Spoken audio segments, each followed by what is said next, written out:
এই আত্মশুদ্ধিমূলক আলোচনার এই প্রোগ্রামের প্রয়োজনীয়তাটা কতটুকু, এটা আপনাদের খেদমতে আজকে আমি পেশ করবো ইনশাআল্লাহ। এজন্য কোরআনে হাকিমের 30 নম্বর পারা, এখান থেকে এক সূরার 14 আয়াতে কারিমা তেলাওয়াত করেছি। আল্লাহ তাআলা বলেন, ক্বাদ আফলাহা মান যাক্কাহা ওয়া ক্বাদ খাবা মান দাসসাহা। নবী করিম সাল্লাল্লাহু আলাইহি ওয়াসাল্লামের জবানে মুবারকের অসংখ্য অগণিত আহাদিস মুবারকা থেকে একটা হাদিস পড়েছি। রাসূল করিম সাল্লাল্লাহু আলাইহি ওয়াসাল্লাম বলেন, আলা ইন্না ফিল জাসাদি মুদগা ইযা সালুহাত সালুহাল জাসাদু কুল্লু ওয়া ইযা ফাসাদাত ফাসাদাল জাসাদু কুল্লু আলা ওয়া হিয়াল কলব। এই দুই কোরআন শরীফের আয়াত আর হাদিসটাই হলো আমার আজকের আলোচনার মূল। এই কথাটা, কোরআনের হাদিসের কথাটা বুঝতে চাইলে আমরা একটু পূর্বের থেকে আলোচনা নিয়ে আসলে তাহলে পরবর্তী কথাগুলো বুঝতে খুব সহজ হবে। আমরা প্রত্যেকেই জানি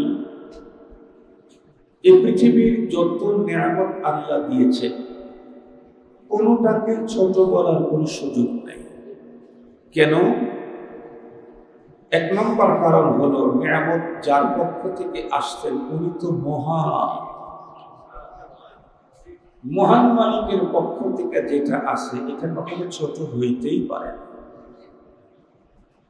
এ হলো এক নম্বর কথা। 2 নম্বর কথা হলো, যতক্ষণ পর্যন্ত আমরা আল্লাহ পাকের নিয়ামতের মধ্যে আছি ততক্ষণ পর্যন্ত নিয়ামত যত বড়ই হোক এটার মূল্যায়ন আমাদের বুঝে আসে, এটার মূল্য আমরা বুঝতে পারি না, মূল্যায়ন আমাদের দেওয়া হয় না। ছোট থেকে ছোট একটা নিয়ামত যখন হাতছাড়া হয়ে যায় তখনই কেবল বুঝে আসে যে আল্লাহ দেওয়া এই নিয়ামতটা কত বড় জরুরি ছিল। এই জন্য ফার্সিতে একটা প্রবাদ বাক্য আছে, কদরে নিয়ামত বাদে জাওয়াল।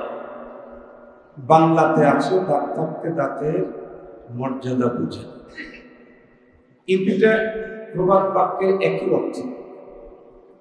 আমার শরীরে টোটাল শরীর ঠিক আছে, শুধু বাম পায়ের 4টা আঙ্গুল, কনিষ্ঠ আঙ্গুল আছে আর 4টা। আগে তো মনে করতাম আরে আঙ্গুল, এখন বুঝি যে আঙ্গুল কত প্রয়োজন। আমি যদি কখনো দাঁড়িয়ে থেকে জুতা পরতে থাকি, পায়জামা পরতে থাকি, লুঙ্গি পরতে থাকি, তখন পড়ে যেতে থাকি। কেন? কারণ এক পায়ের উপরে দাঁড়ালে শরীর তো একটু দোলাদুলি করবে।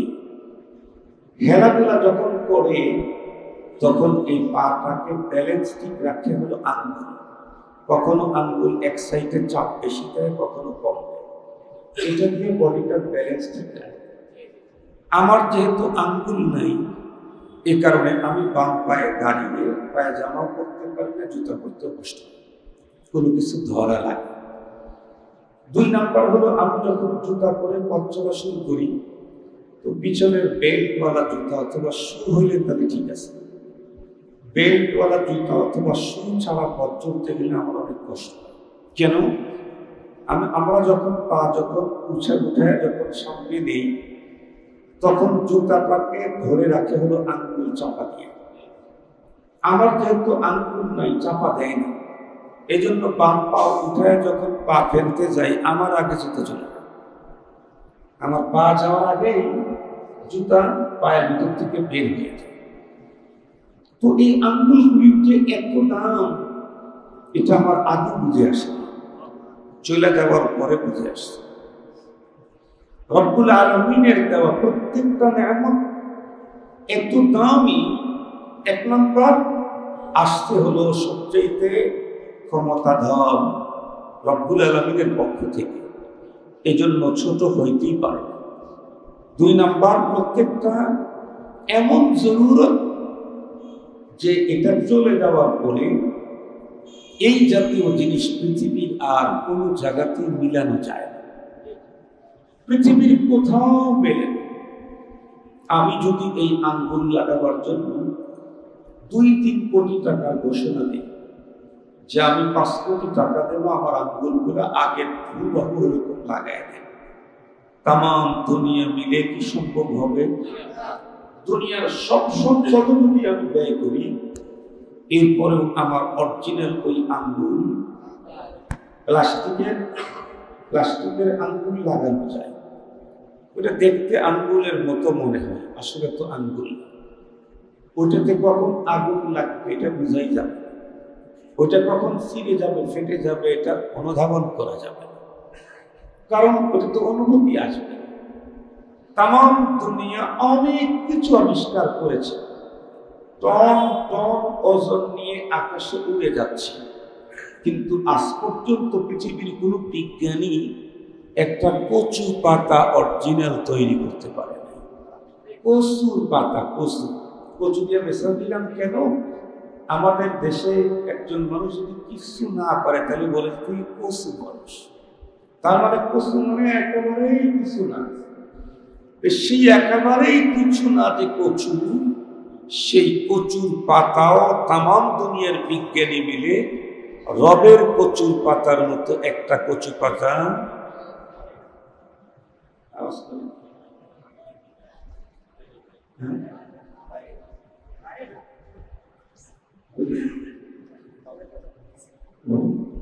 মনের কথা বলতেছে তা আমার সে জোরে, ফোনে কথা বলতেছে না আমার সেও জোরে, আমি ওয়াজ করতেছি তার সেও জোরে। যাই হোক মুহতারাম হাজরিন, তো বলতেছিলাম প্রত্যেকটা নেয়ামতই দামি, কিন্তু মনে রাখতে হবে রব্বুল আলামিনের প্রত্যেকটা নেয়ামত দামি। এই দামি জিনিসের পিছনে যত মেহনত করা যাবে ওর দাম আরো বাড়বে। আমি আপনাদেরকে 2-3টা মিসাল দিলে বুঝবেন।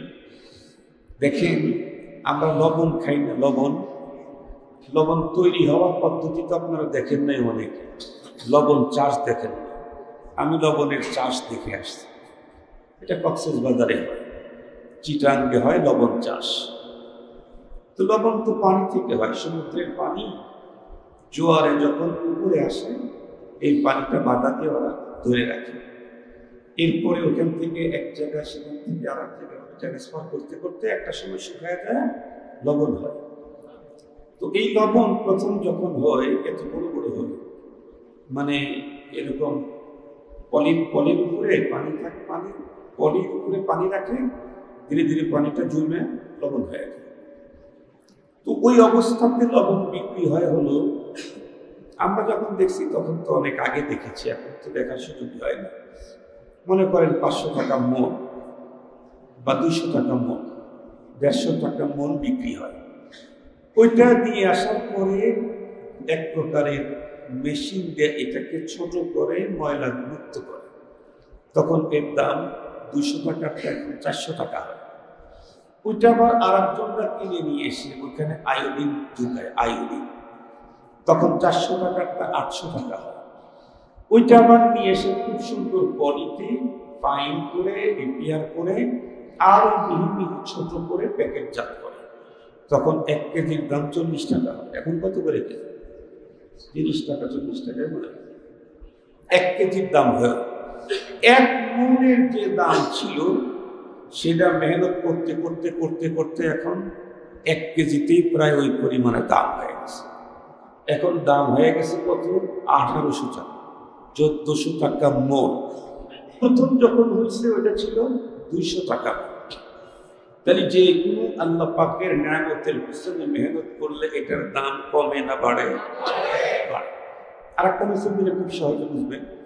ধরেন আপনাদের এখানে আশেপাশে কোনো জায়গায় সমিল আছে, তো ওইখান থেকে একটা গাছের 3টা গুল আপনি কিনে নিলেন, 3টা গুল আপনি কিনলেন, কিনে 3টা গুল থেকে 6টা চেয়ার বানাইলেন, আপনিই বানাইলেন, আপনার মিস্ত্রি বানাইলেন। বলেন তো দেখি, গাছ যখন কিনছে তখন গুলের দাম পড়ছে 800 টাকা। যখন গাছ কাটার পরে ডাল থেকে মুক্ত করে গুলগুলা সাইজ করছে তখন কি 800 টাকা কি সেফটি দিবে? তখন মিনিমাম 12 থেকে 1400 অথবা 1600 টাকা হয়ে গেছে। এরপরে যখন এটার পিছনে মেহনত করে যখন বাটা অথবা রুয়া বানাইছে, তখন কি এক সেটটি 1200 টাকায় দিবে? আরো দাম বাড়ছে। এরপরে ওইটা নিয়ে দুইটা করে 6টা চেয়ার বানাইছে, কিন্তু একটা চেয়ার বানাইছে 1 সপ্তাহ, আর 2টা চেয়ার বানাইছে 2 সপ্তাহ, আর 2টা চেয়ার বানাইতে 2 বছর লাগাইছে। মালিকও একজন, একই গাছের একই গুল থেকে চেয়ার হয়েছে 6টা, একই মিস্ত্রি বানাইছে। বলেন তো দেখি এই 6টা চেয়ারের কি একই সম পরিমাণে দাম? কোনোদিন। যে 2টা বানাইতে 2 সপ্তাহ লাগাইছে ওর দাম হয়তো 1200, 1400, 1500 বা 2000। যেই 2টা বানাইতে 2 মাস লাগাইছে ওর দাম হবে মিনিমাম তার চাইতে 3 গুণে বেশি। যেই 2টা চেয়ার বানাইতে 2 বছর লাগাইছে ওর একটার দাম 1 লাখ টাকা। এই মিস্ত্রিও একজন, গাছও একটা, একই গাছ থেকে একই মিস্ত্রি এক সমান কাঠ দিয়ে চেয়ার বানাইছে। দাম এত কম বেশি হলো কেন? মেহনতের কারণে। মেহনত কম করছে, দাম কম। মেহনত বেশি করছে, দাম বেশি। ঠিক তদ্রূপ নামাজ আমিও পড়ি, আপনিও পড়েন, আমরাও পড়ি, সাহাবায়ে কেরামও পড়তেন। বলুন তো দেখি আজকে দুনিয়ার সবার নামাজ এক জায়গায় করলে আবু বকর সিদ্দিক রাদিয়াল্লাহু আনহুর একদিনের নামাজ সমান হবে কি? আমাদের পুরা হায়াতের নামাজ যদি এক পাল্লায় উঠায় দেওয়া হয়, ফারুক আজম রাদিয়াল্লাহু আনহুর 2 রাকাত নামাজ তার চাইতে বেশি ওজন। এটা একেবারে নগদে আপনাদেরকে বুঝাই, নগদে আপনাদেরকে বুঝাই। আমরা এখানে অনেক মানুষ আছি, আমাদের বাড়ি ঘরে অশান্তি আছে, ছেলেকে নিয়ে ঝামেলা আছে, পুত্রবধূকে নিয়ে ঝামেলা আছে, ভাইস্তাকে নিয়ে ঝামেলা আছে, প্রতিবেশীর সাথে ঝামেলা আছে, অথবা বাবাকে নিয়েই কেউ ঝামেলা আছে। আসি কিন্তু অনেক মানুষ, ছেলেরা বাবাকে নিয়ে ঝামেলা, বাবাই বেরা, বাবাই লাইনচ্যুত। আবার অনেক বাবা ছেলেকে নিয়ে পেরেশান, ছেলে লাইনচ্যুত। অনেক বাবা মেয়েকে নিয়ে পেরেশান, অনেক বাবা স্ত্রীকে নিয়ে পেরেশান। এই নানান জনের পেরেশানি আছে। সেই পেরেশানিটা সলভ করার জন্য আমরা 20 বছর হয় 2 রাকাত করে নামাজ পড়তেছি, এখনো নিজের সন্তানেরটাই শুদ্ধ হইল। অথচ আমার দোয়া তো ডিরেক্ট আল্লাহর দরবারে কবুল কেন? আমি তো সন্তানের বাবা, বাবার দোয়া তো এমনিই কবুল হয়। তারপরে 20 বছর হয় দোয়া করতেছি, কবুল হয় না। অথচ অতীতের কোনো বুজুর্গর সম্পর্কে কিতাবে আসছে। আপনারা যারা তাবলীগ করেন তারা তালিমের ভিতরে শুনেছেন যে একজন মুসল্লি এক মুসিবতে পড়েছিল, মাত্র 2 রাকাত নামাজ পড়ার জন্য অনুমতি চেয়েছিল ডাকাতের কাছে। ডাকাতকে বললো, আমি পুরো ঘটনা বললেন, আমার টাইম থাকে, এই জন্য মুখতাসার বলতেছি। ডাকাতকে বললো, তুমি আমাকে মেরেই ফেলবে? বলে, হ্যাঁ তোমাকে মেরেই ফেলবে। তো আমার যে একটা ইচ্ছে আছে, ও কি ইচ্ছে? মুসল্লি রাকাতাই, আমি একটু 2 রাকাত নামাজ পড়তে চাই। ডাকাত তখন অট্ট হাসিতে বললো, যে সামনে যে হাড়গুড় যেগুলো দেখতেছো এরা সব 2 রাকাতের পার্টি, তোমার মতো ওরাও 2 রাকাত করে পড়েছিল, কিন্তু 2 রাকাত 4 রাকাত দিয়ে আমার হাত থেকে বাঁচা যায় না। উনি তখন বললেন, যারে ভাই আমি তো বাঁচার জন্য 2 রাকাত করতেছি না, মরে যাব দেখে 2 রাকাত করতেছি। কারণ আমি যদি এখন বেঁচে যাইতাম তাহলে তো আমি নামাজ পড়তাম। আমি যেহেতু এখন মরে যাব আল্লাহর কাছে, তো যাওয়ার আগে একটু নামাজে আল্লাহর সাথে কথা বলে নেই, তাহলে পরবর্তীতে তার কাছে গেলে আমার সব সুবিধা হয়ে যাবে। তো এই কারণে বলতেছে আমি এই জন্যই নামাজ পড়তেছি। ঠিক আছে পড়ো। তো নামাজ মাত্র 2 রাকাত পড়ছে, পড়ে হাত উঁচু করে একটা দোয়া মাত্র 3 বার বলছে। কয়বার? 3 বার বলছেন দোয়াটা।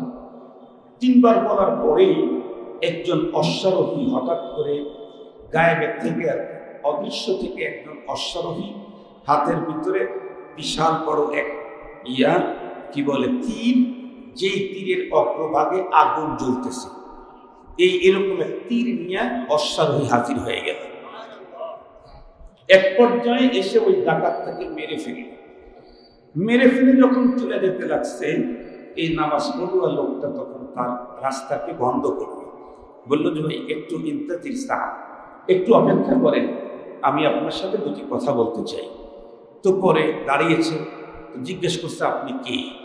আমার এই মুসিবতের কথা তো আমি আহকামুল হাকিমিন আল্লাহ ছাড়া কারোর সাথে শেয়ার করি নাই, কাউকে আমি ফোন দিইনি, কেউ কাউকে ফোন আমার কাছে নেই, কেউ জানতেও পারে না। তো আপনি কে, কোথা থেকে আসলেন? তো উনি বললেন, আমি আমার মতো করে বোঝানোর জন্য বলতেছি যে তুমি কাউকে ফোন দেও নাই, আমারে ফোন দিয়েছো। তো তোমারে ফোন দিলাম কেমনে? তুমি 2 রাকাত নামাজ পড়ে একটা দোয়া পড়ছো না? বলে হ্যাঁ। বলে এই দোয়াটাই আমার ফোন নাম্বার, দোয়াটাই আমার ফোন নাম্বার। ওসব কয়েকদিন আগে একজনকে ফোন দিয়েছি, ম্যানেজার এক ব্যাংকের। তা আমি ফোন দেওয়ার পরে আমি বললাম যে আপনি অমুক ব্যাংকের ম্যানেজার না? হুজুর আমি তো ম্যানেজার না, একটু শেষের ডিজিটটা একটু চেঞ্জ করেন, ওইখানে 2 আছে, 1 দিলেই ম্যানেজারের কাছে যাবে। তাইলে প্রত্যেকের স্পেশাল নাম্বার আছে, একটা ডিজিট প্রবলেম হলে এক জায়গা থেকে আর এক জায়গায় চলে যায়। তো তুমি যেই দোয়া করেছো ওই ফোন নাম্বারটা ওইটা আমার কাছে থাকে। আল্লাহ পাক আমাকে এই দুয়ার পিছনে খাদেম হিসেবে লাগায় রাখছে, বলে দিয়েছেন কিয়ামত পর্যন্ত যত মানুষ মুসিবতের মধ্যে পড়ে এই দোয়াটা ডাকবে, এই দোয়া পড়বে, ওই দোয়াতে ফেরেশতাকে ডাকা হয়নি, ডাকছে আল্লাহকে। ইয়া আরহামার রাহিমিন, আহকামাল হাকিমিন, ইয়া রাহিমাল মাসাকিন, ইয়া দাল কুওয়াতিল মাতিন, এই জাতীয় কিছু দোয়া পড়ে পড়ে ডাকছে। সবগুলি ডাক রব্বুল আলামিনকেই ডেকেছে। কিন্তু আপনি যদি মাদ্রাসায় ফোন দেন, মাদ্রাসার নাম্বার কিন্তু থাকে হলো নাজিম সাহেবের কাছে, নাম্বার মাদ্রাসা থাকে হলো প্রিন্সিপালের কাছে। রব্বে করিমকে ডাক দিয়েছে, এই নামে ডাকলে তাকে সাহায্য করার জন্য কে আগায়া যাবে এটা আল্লাহ পাক সেটিং করে রেখে দিয়েছে। এই নামে ডাকলে তুমি যাবে, এই দোয়া দিয়ে ডাকলে তুমি যাবে, এই দোয়া দিয়ে ডাকলে তুমি যাবে, এই দোয়া দিয়ে ডাকলে তুমি যাবে। ফেরেশতাকে আল্লাহ তাআলা কাজ বন্টন করে দিয়েছেন। আর ফেরেশতা কারা? লা ইয়াসুনাল্লাহা মা আমারাহুম ওয়া ইয়াফআলুনা মা ইউমারুন। যাকে যে কাজে লাগায় রাখছে সেই কাজ আজীবন করবে। টয়লেটেও যাওয়া লাগে না, ভাতও খাওয়া লাগে না, পানির তৃষ্ণাও আসে না, বিবির প্রয়োজন হয় না। ফেরেশতা ঘুম লাগে না, 24 ঘন্টা আমাদের খেদমতে লাগায় রাখছেন। এজন্য তৈরি করছেন এমন যাতে ঘুম না আসে। এমন খাদেম যদি আমার পিছনে লাগায় দিতেন যে খাদেমের কিছুক্ষণ ঘুমাইতে হয়, তাহলে আমি তার ঘুমের টাইমে ডাকলে সে আমাকে সাহায্য করতে আসতে পারত না। এই জন্য রব আমাদের খেদমতের জন্য এমন এক জাতি তৈরি করে রাখছেন যেই জাতির ঘুমানি লাগে না। আমাদের ঘুমাবে লাগে, কিন্তু আমাদের খেদমতের জন্য যে জাতিকে আল্লাহ তাআলা তৈরি করে রাখছেন ওদের ঘুমানো লাগে। যারা ঘুমায় তাদেরকে আমার খাদেম বানাইলে আমার খেদমত পুরোপুরি হইত না। এই জন্য রব্বুল আলামিন এটা করে রাখছেন। শুধু কি তাই, আল্লাহ পাক নিজেই বলেন লা তাখুযুহু সিনাতুন ওয়ালা নাওম। তোমার খেদমতে আমি যে ফেরেশতা লাগায় রাখছি তারা তো ঘুমায় না, আমি নিজেও তো তোমাদের সেবা করার জন্য ঘুমাই না। আমি নিজেও তোমাকে উদ্ধার করার জন্য, তোমাকে সাহায্য করার জন্য, তোমার ডাকের সাড়া দেওয়ার জন্য আমিও তো ঘুমাই। তন্দ্রাও আমার মধ্যে আসে। কেন? আমি যদি ঘুমাই, সেই মুহূর্তে যদি আমার বান্দা কোনো মুসিবতে পড়ে আমাকে ডাকে, ওকে আমি ছাড়া কে রক্ষা করবে? কিন্তু মুহতারাম হাজিরিন, রব তো আমাকে রক্ষা করবেন, কিন্তু রবের সাথে তো আমার সম্পর্কটা হতে হবে না? কথা বলেন না? সম্পর্ক হতে হবে না? যাদের সাথে যার সম্পর্ক হয় তারা তার সাহায্য করে। বাংলাদেশে একটা সময় থানা ছিল, ফোন দিলেই কাজ হয়ে যেত। এখন চেঞ্জ হয়ে গেছে, এখন থানা তাদেরকে ধরার জন্য ঘোরাঘুরি করতে আছে। সম্পর্ক চেঞ্জ হয়ে গেছে, সম্পর্ক পরিবর্তন হয়েছে। থানা কিন্তু থানাই আছে, ওসি কিন্তু আগের দায় আছে। আগে যাদের কথায় অন্যকে ধরছে, এখন অন্যর কথায় এদেরকে ধরার জন্য ঘোরাঘুরি করতেছে। ঠিক তার মানে সম্পর্ক যদি ভালো করতে পারি তাহলেই সাহায্য পাবো। সম্পর্ক যদি আমার খারাপ হয় তাহলে সাহায্য পাবো না। তো 2 রাকাত নামাজ পড়ে মাত্র 3 বার ডাক দিয়েছে, আসমান থেকে ফেরেশতা পাঠায়া ডাকাতকে হত্যা করায়া আল্লাহ তার বান্দাকে হেফাজত করেছে। আমরা 10 বছর হয় ডাকতেছি, আমার ছেলেটাই রাস্তায় আসতেছে না। 10 বছর হয় কাঁদতেছি, আমার স্ত্রীটাই আমার কন্ট্রোলে আসতেছে। 15 বছর হয় আমি আল্লাহকে ডাকতেছি, আমার মেয়েটাই আমার কথা শোনে। আমি 20 বছর হয় ছোট ভাইকে নিয়ে ঝামেলায় আছি, আল্লাহর কাছে কাঁদতেছি, হচ্ছে না কেন? কারণ হলো মালিকের সাথে কানেকশন প্রবলেম।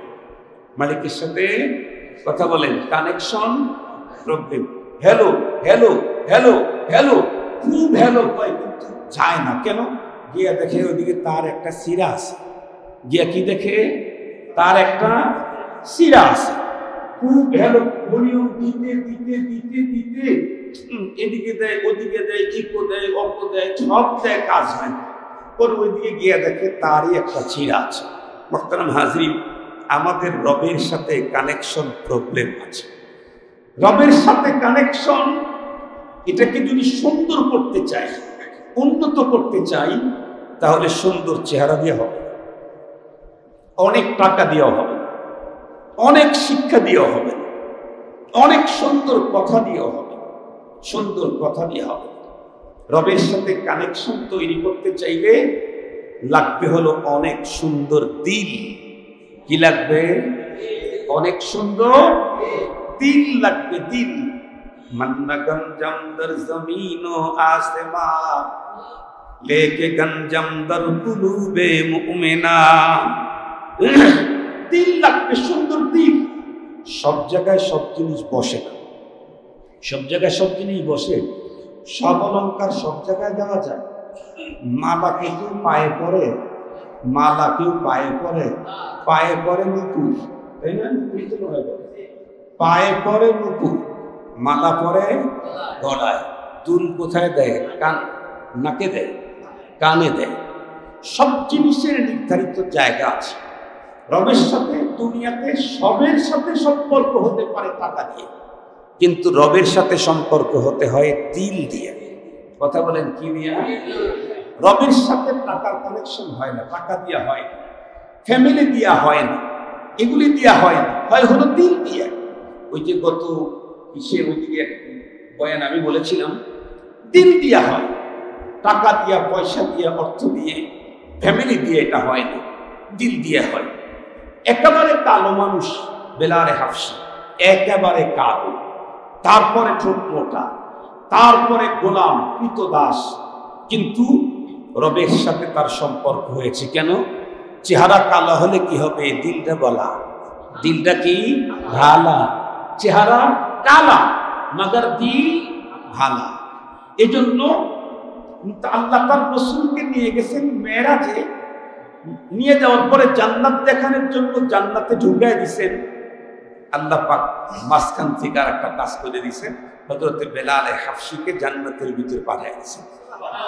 দেখতেছেন, নবীজি ঢুকেই দেখে আমার বেলাল এখানে, আমার বেলাল জান্নাতে, দুনিয়াতে আছে, তারপরে জান্নাতে রব দেখাইতেছে। দিল ভালো থাকতে হবে। কিন্তু আবু জাহাল চেহারা কিন্তু সিরিয়াস সুন্দর ছিল, খুব সুন্দর চেহারা।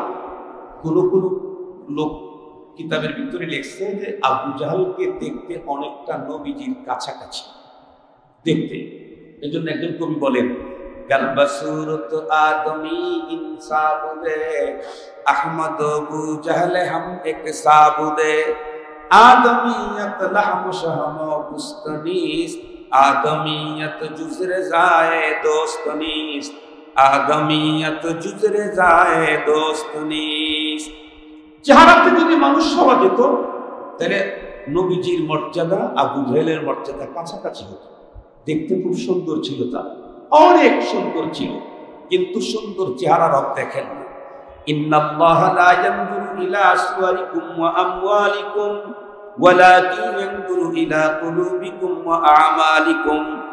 আল্লাহ পাক রাসূল বলেন, নিঃসন্দেহে আল্লাহ তোমাদের সম্পদ এবং তোমাদের চেহারার দিকে আল্লাহ তাআলা তাকান না। কোন দিকে তাকান?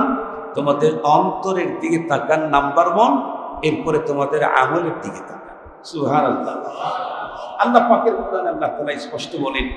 এ কারণেই আল্লাহ বলেছেন, সুন্দর চেহারা নিয়ে কেউ পরপারে গেছে, লাভ নাই। সুন্দর চেহারা নিয়ে অনেক টাকার মালিক হয়ে পরপারে গেছে, লাভ নাই। অনেক বড় নেতৃত্বের চেয়ার নিয়ে পরপারে গেছে, লাভ নাই। কোনটা লাভ? ইয়াউমা লা ইয়ানফাউ মালুন ওয়ালা বানুন, ইয়াউমা লা ইয়ানফাউ মালুন ওয়ালা বানুন ইল্লা মান আতাল্লাহা বিকলবিন সালিম। আল্লাহ বলেন, সেই দিন অনেক সম্পদের মালিক হয়ে গেছে, অনেক সন্তানের বাবা হয়ে গেছে, এগুলা কোনো লাভ হবে না। এটা কিন্তু কোরআন শরীফ বলতেছে, এটা কোরআন শরীফের আয়াত। কি লাভ হবে? ইল্লা মান আতাল্লাহ, লাভ হবে ওই লোকটা দেখতে ছোট, পেটে, শরীর থেকে দুর্গন্ধ আসে, কালো, টাকা পয়সা কিচ্ছু নাই, গ্রামের মানুষ তাকে দামই দেয় না, কিন্তু অন্তরে তার কোনো রোগ নাই। সুবহানাল্লাহ বলবেন কি? অন্তরে তার কি নাই? ইল্লা মান আতাল্লাহা বিকলবিন সালিম। যে ব্যক্তি সুস্থ অন্তর নিয়ে আল্লাহর কাছে দাঁড়াবে, সেই ব্যক্তি পরপারে উপকৃত হবে।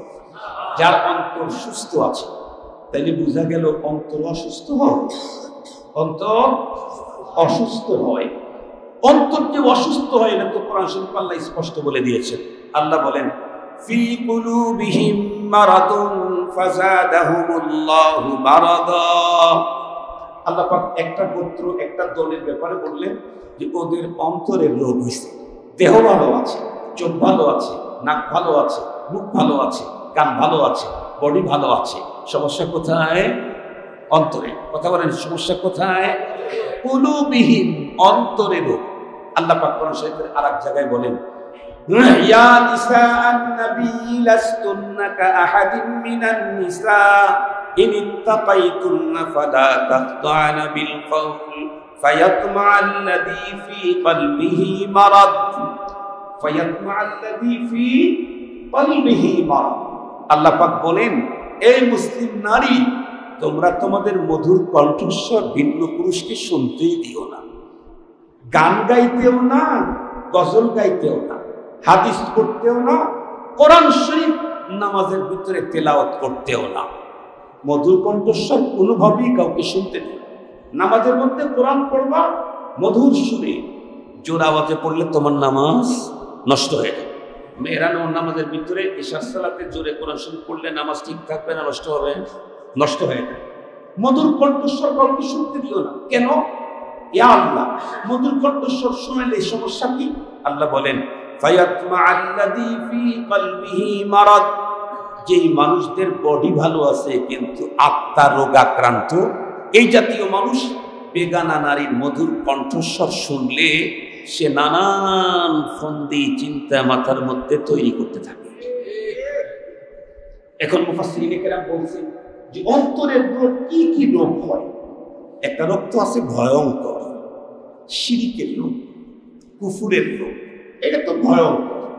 ক্যান্সার এমন, এর যেমন ক্যান্সার নাই, শিরিক কুফুর তো এমন জিনিস, এটা নিয়ে যদি কেউ মরে যায় এর কোনো অ্যান্সারই নাই।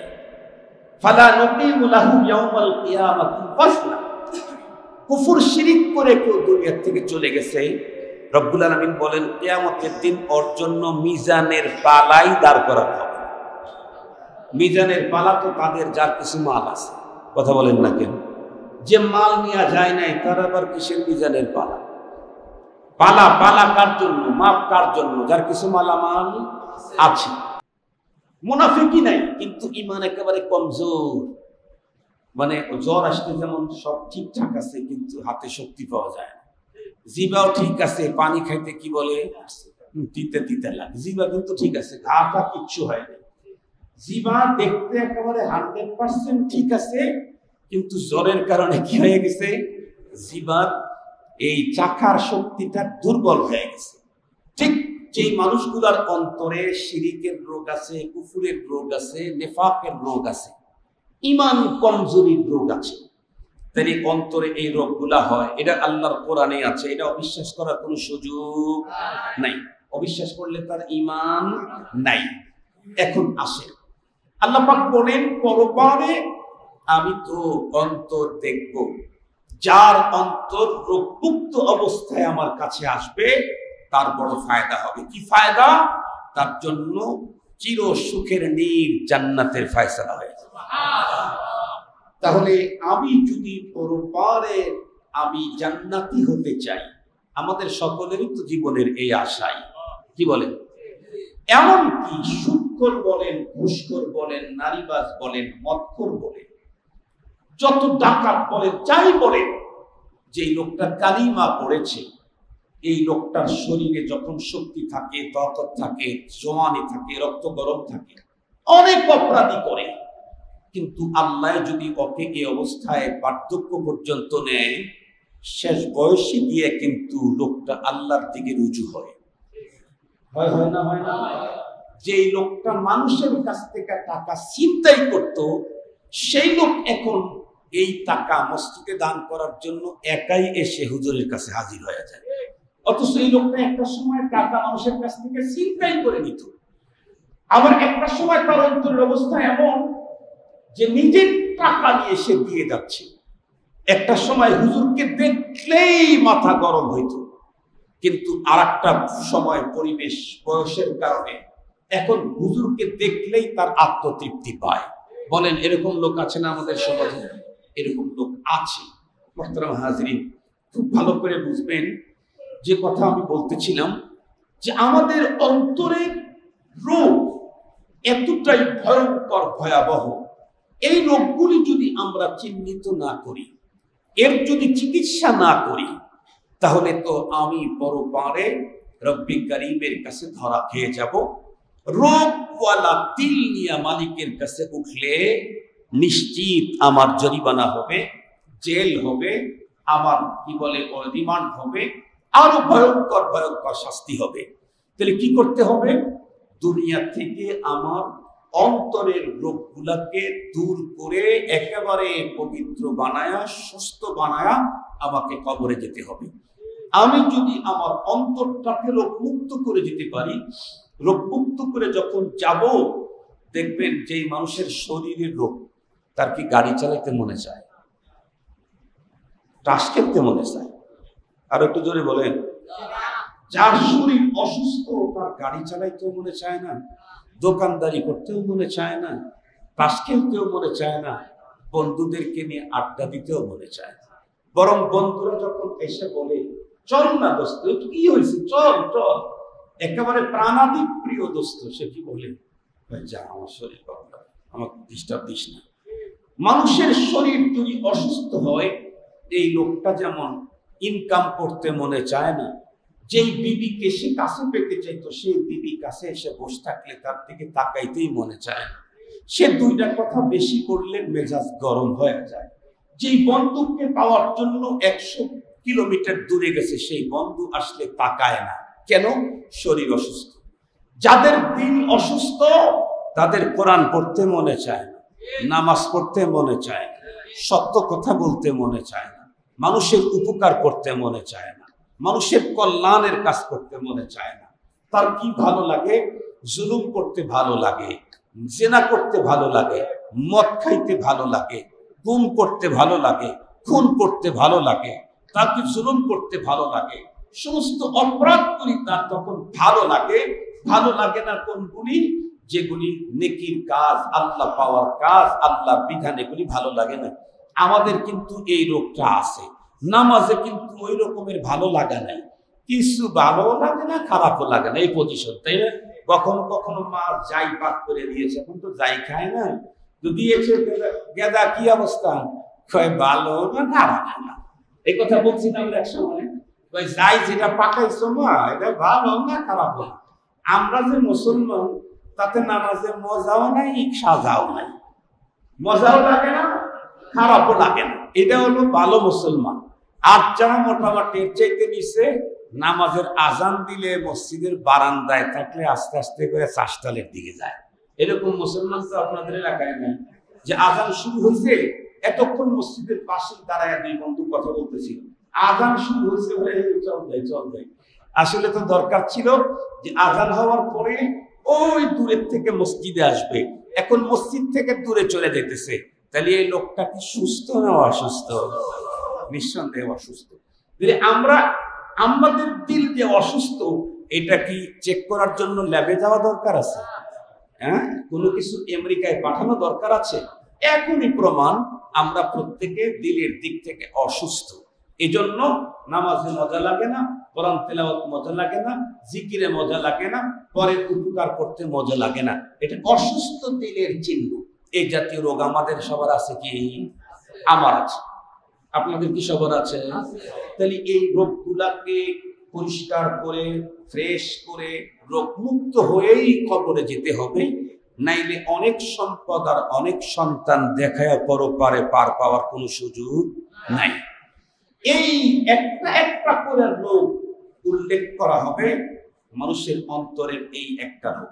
যেমন হাসাদ, কিবির, হাসাদ, কিবির, বুগজ, আদাওয়াত, রিয়া, সোমা, হুব্বে জা, হুব্বে মাল, এই রকমের 10 থেকে 12টা ভয়ঙ্কর রোগ আছে অন্তরের। এই একটা করে রোগের কথা উল্লেখ করে যে এই রোগ হইলে এই সিমটম হবে, তাহলে বুঝবেন আপনার ভিতরে এই রোগ আছে। সেই রোগগুলার প্রতিকার কি, চিকিৎসা কি? এই চিকিৎসাগুলি এই মাহফিল ধারাবাহিক যারা বসবেন তারা চিকিৎসা জানতে পারবেন, রোগ জানতে পারবেন। এখন বলেন দরকার আছে না? আমার আঙ্গুল তো নাই, 4টা নাই। আল্লাহ না করুক, আল্লাহ না করুক, আমাদের দেশে অনেকের পাওই তো নাই। আর কোন লোক আছে না? আমি আজকে আসার সময় আমার প্রতিবেশী এক স্বাস্থ্য ভাই দেখলাম, ওর বাম পায়ে এখানে কাটা, ডায়াবেটিস থেকে ঝামেলা হয়েছিল, আমার তো অ্যাক্সিডেন্ট থেকে, ওর ডায়াবেটিস থেকে এখানে কাটা। একেবারে গরিব মানুষ, এই অবস্থাতে সে ধান ক্ষেত নিরাইতে যায়, পা কিন্তু এখানে কাটা। জিজ্ঞেস করলাম, ভাই কেমন আছে? আমার বয়স একটু বড়। এই মানে বড় মানে 2-1 বছরের, 2-1 বছর পর তো তুই তমকাই হয়। বললো যে ভাই খুব অসুস্থতা আছে, দোয়া করে আসলো। আল্লাহ, তাহলে ওই লোক কবরে যাওয়ার আগে কিন্তু আর পা কবরে গেছে, ওই লোকটা এখনো বেঁচে আছে। পা, আমার কিন্তু আঙ্গুল কবরে, আমার আঙ্গুল কবরে। ঢাকার এক মাদ্রাসার মুহাদ্দিস আমার প্রথমে 3 আঙ্গুল কাটছে, পরে স্কয়ারে যাওয়ার পরে আরেকটা আঙ্গুল কাটছে। আমার এই আঙ্গুল নিয়ে এত কান্না করছে সেই মুহাদ্দিস, খুব কান্না করছে। আমার ওই আঙ্গুলটা একদম তরতাজা ছিল, কিন্তু কেটে ফেলতে হয়েছে, হলো কানেকশন লাগতেছে না, এমনি পচে যায়নি, একেবারে আস্তায় আঙ্গুলের মতোই ছিল, কিন্তু ভিতরে সুই ঢুকায় আমি বুঝি না, তার মানে কানেকশন লাগে নাই। কতদিনে কানেকশন লাগবে তার গ্যারান্টি নেই। আমি বললাম তাহলে আর এত কষ্ট করা দরকার নেই, আপনি কেটে ফেলে দেন, কারণ যত দ্রুত কাটবে তত দ্রুত আমার প্লাস্টিক সার্জারি হবে, আল্লাহ আমাকে তত দ্রুত দাঁড়ানোর তৌফিক দান করবে। তো ওই লোকের কিন্তু একটা পাই নাই, এই অবস্থায় সে কবরে যাবে, তাই না? এতে কোনো ঝামেলা নাই। পা নাই, এই অবস্থায় কবরে গেছে, কোনো ঝামেলা নাই। কিন্তু কবরে গেছে তার অন্তরে হাসাদের রোগটা নিয়েই গেছে, তাইলে ঝামেলার শেষ নেই। অহংকার ছিল এই অবস্থায়, এই অন্তর দিয়েই কবরে গেছে, তাইলে ঝামেলার শেষ নেই। কি পরিমাণে ঝামেলা!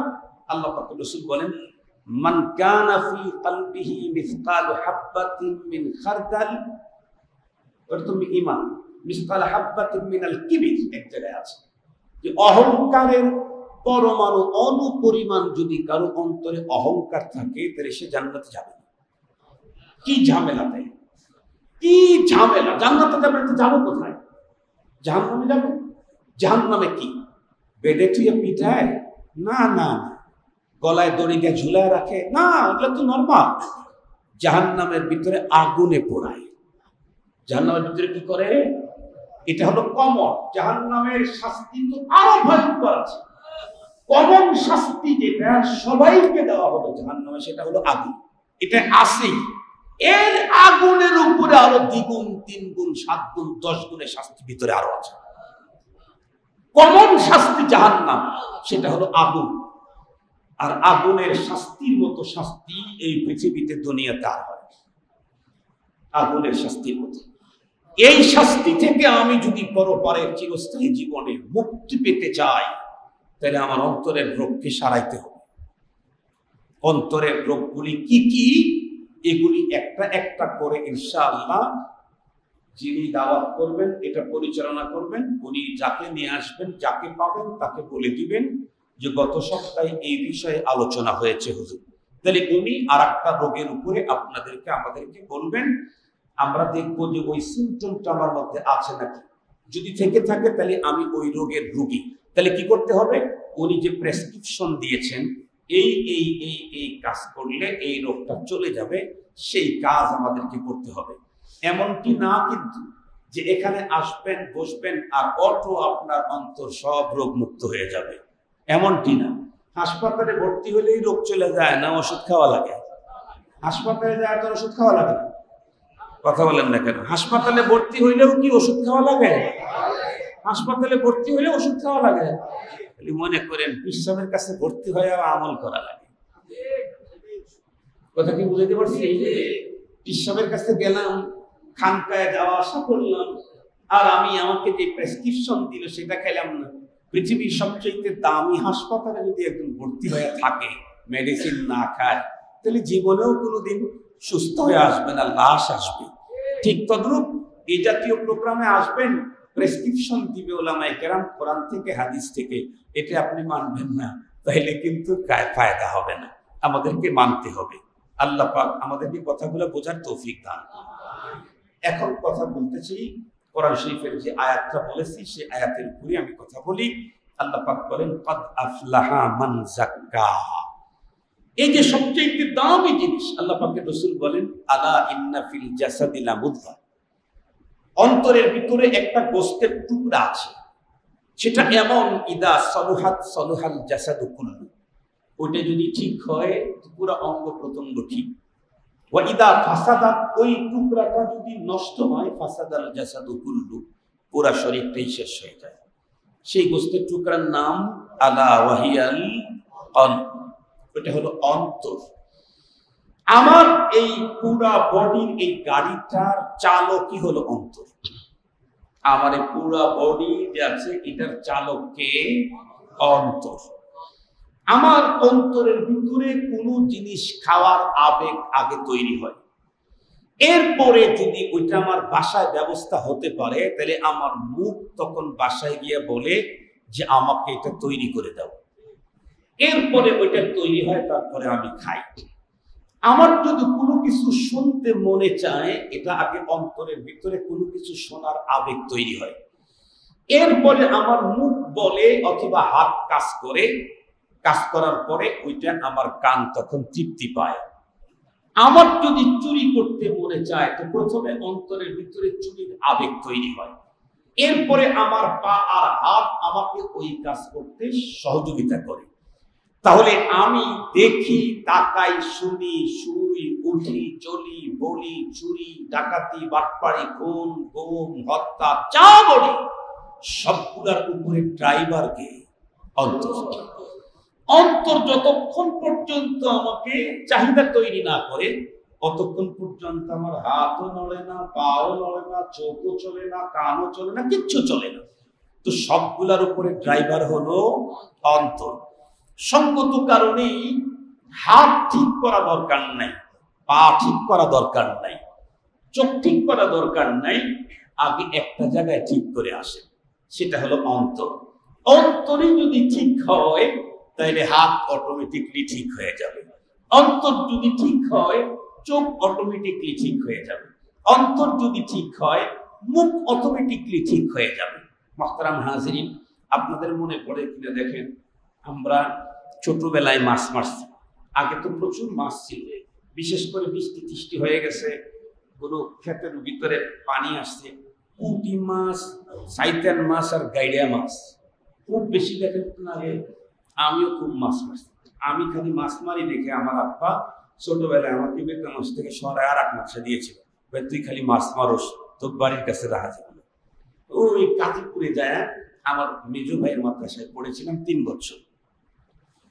তো মাছ ধরার সময় আমরা গেছি, ইসের ভিতরে গিয়ে দেখি যে একটা ক্ষেতের এক কর্নারে মাছ কিলবিল কিলবিল করতেছে। 3-4 জন মিলে এই বান্দাতে আমরা শেষ করে যাই। তো বান্দা কি দিয়ে দিছি, কাদা উঠায়, ওখান থেকে কাদা উঠায় বান্দা দিয়েছি। পানি সেচা শুরু করছি, জাল তো ধরে আছে 2 জন। হেসতে হেসতে হঠাৎ করে এই ধসে গেল। ধসে গেল মনে আছে নাকি আপনাদের? আর কয়েক বছর পরে ধসে গেল, আর বুঝবে না ছেলেরা। আর কয়েক বছর পরে ধসে গেল, জীবনেও বুঝবে না ছেলেরা। কত দেখি নেই জীবনে ধসে যাওয়া। এই ধসে গেল, ধসে গেল। তো তিনজনের মধ্যে যে বড়, তার তো বুদ্ধি পাকা। আর দুজন যে ছোট আছে, ওরা গিয়ে দেখতেছে যে এখান থেকে পানি বের হয়। তো যেখান থেকে পানি বের হয় ওখানে কচুরি দেয়, হিপি দেয়। এক জায়গায় সিপি দেয় আর 3 জায়গায় আরো বাড়ায়। দেখছেন কি আপনারা?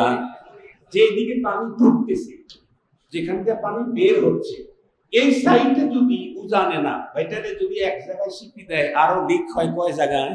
3 জায়গাতে দেয়। এরকম দেখতে দেখতে ও আর একটা সিপি দেয়, আরো 4 জায়গা। ও ভাই শেষ হয়ে গেল। মনে আছে কি আপনাদের? মনে আছে। বড় যেটা, ও বুঝে যে সিপি কোন জায়গায় দেওয়া লাগে। ও কয় যে আপনাকে তার ব্যক্তি খুলে এটাই বরস না, আমি তো সিপি দিতেইছি, কোনে সিপি দেশ।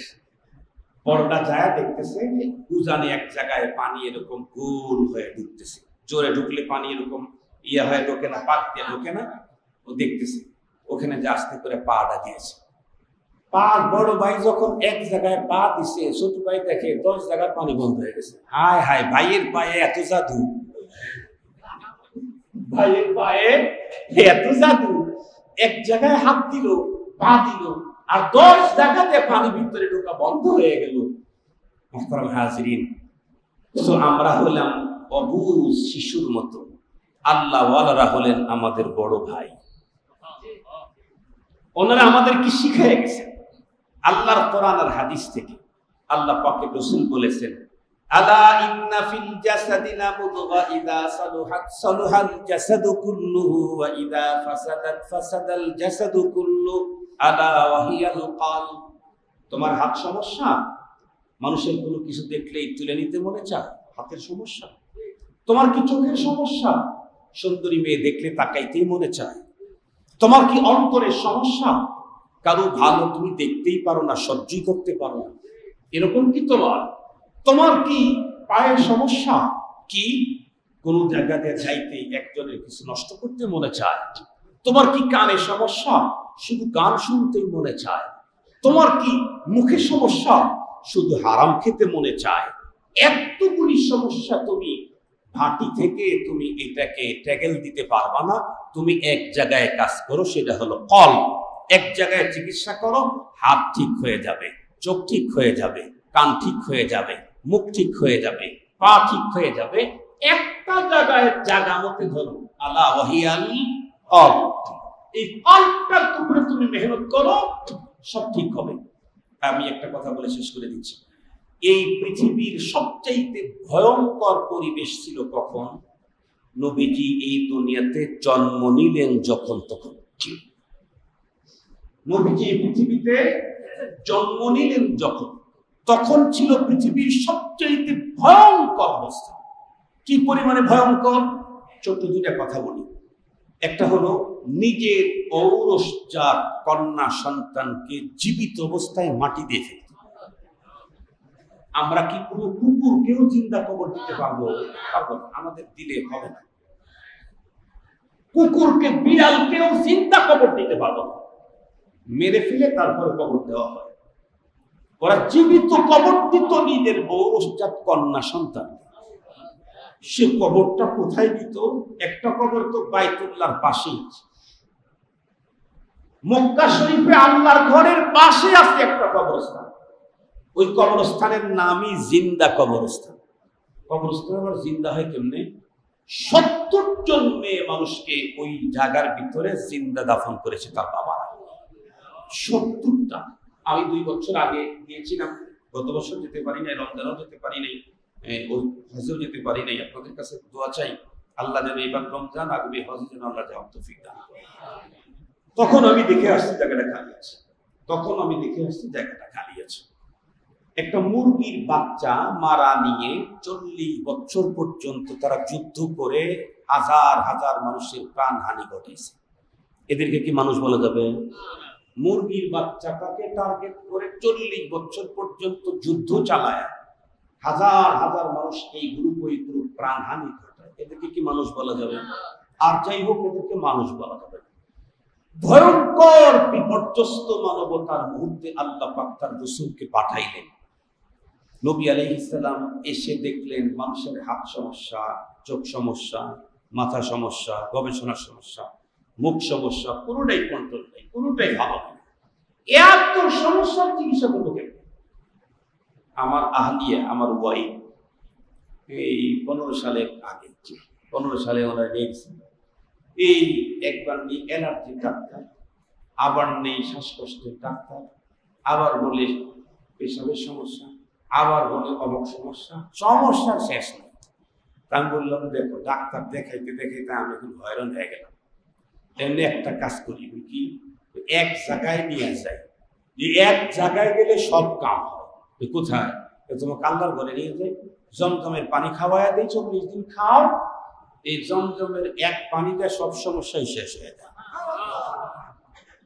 কারণ এত কয় ডাক্তার কাছে নেব, একবার এই ডাক্তার, আবার ওই ডাক্তার, আবার ওই ডাক্তার, আবার ওই ডাক্তার। তো নবী আলাইহিস সালাম এসে দেখলে কয় জায়গায় চিকিৎসা করব, কয় জায়গায়। এদের হাত খারাপ, চোখ খারাপ, ভাষা খারাপ, আচরণ খারাপ, সব খারাপ। আল্লাহ পাক রব্বুল আলামিন তরতিব শিখিয়ে দিলেন, খারাপ যতই হোক এক জায়গায় হাত দেন, কত জায়গায় যা লাগবে। সেটা কি? আপনি ওদের অন্তরের উপরে মেহনত করেন। সমস্ত নবী এবং রাসূলগণ পৃথিবীতে এসে সর্বপ্রথম মানুষের আত্মার উপরে মেহনত করেছেন।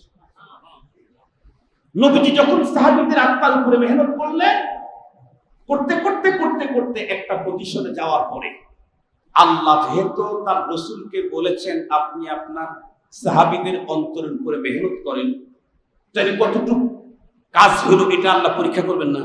আপনারা কমিটির লোক একটা কাজ আমাকে দিয়ে গেলেন, আমি মাদ্রাসার প্রধান, কিছুদিন পরে এসে তো আপনারা টেস্ট করবেন যে কাজ দিলাম কতটুকু হইল। আল্লাহ পাকের দেওয়া কাজ নবীজি করার পরে আল্লাহ খুব পরীক্ষা নেওয়া শুরু করলেন। কাদের কাছ থেকে? সাহাবীদের কাছ থেকে। পরীক্ষা নেওয়ার যে নিলেন, কিসের পরীক্ষা নিলেন? আল্লাহ পাকের কোরআন আল্লাহ তাআলা বলেন, উলাইকাল্লাযীনা ইমতাহানাল্লাহু কুলুবাহুম লিত্তাকওয়া। আল্লাহ পাক পরীক্ষা নিলেন হলো সাহাবীদের অন্তরের পরীক্ষা নিয়ে আল্লাহ পাক রেজাল্ট দিলেন আরেক জায়গায়, রাদিয়াল্লাহু আনহুম ওয়া রাদু আন ওয়া আ'আদ্দা লাহুম জান্নাতিন তাজরি তাহতাহাল আনহার। শুধু অন্তরের পরীক্ষা নিয়েই রেজাল্ট আউট করলেন। হাতের পরীক্ষা, চোখের পরীক্ষা, পায়ের পরীক্ষা, কানের পরীক্ষা, পেটের পরীক্ষা, পিঠের পরীক্ষা, কিচ্ছু না। এই শুধু অন্তরের পরীক্ষা নিলেন, নিয়ে রেজাল্ট দিলেন, রাদিয়াল্লাহু আনহুম ওয়া রাদু আন। আমি ওদের অন্তরের কন্ডিশন দেখে আল্লাহ বলেন আমি এখন রাজি হয়ে গেছি ওদের। এখন ওদের পাওনা কি? রেফ পায়, ওরা যে পাস করলো ওদের পুরস্কার কি?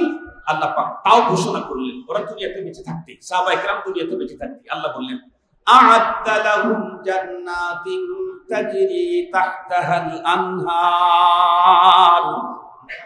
আমি ওদের প্রত্যেকের জন্য এমন বাগান বাড়ি বানায় রাখছি, যেই বাগান বাড়ির চতুর্দিকে না, আমাদের বাংলাদেশের অ্যাসেম্বলির মতো চতুর্দিকে পানি না, বাগান বাড়ির তলদেশ দিয়া 4 প্রকারের প্রবাহমান নহর থাকবে। কিসের নহর? দুধের নহর, মধুর নহর, পানির নহর, শরাবের নহর। আল্লাহু আকবার বলবেন কি? এটা কি ডাইন বামে থাকবে না তলদেশ দিয়ে? নিচ দিয়ে থাকবে। আল্লাহু আকবার।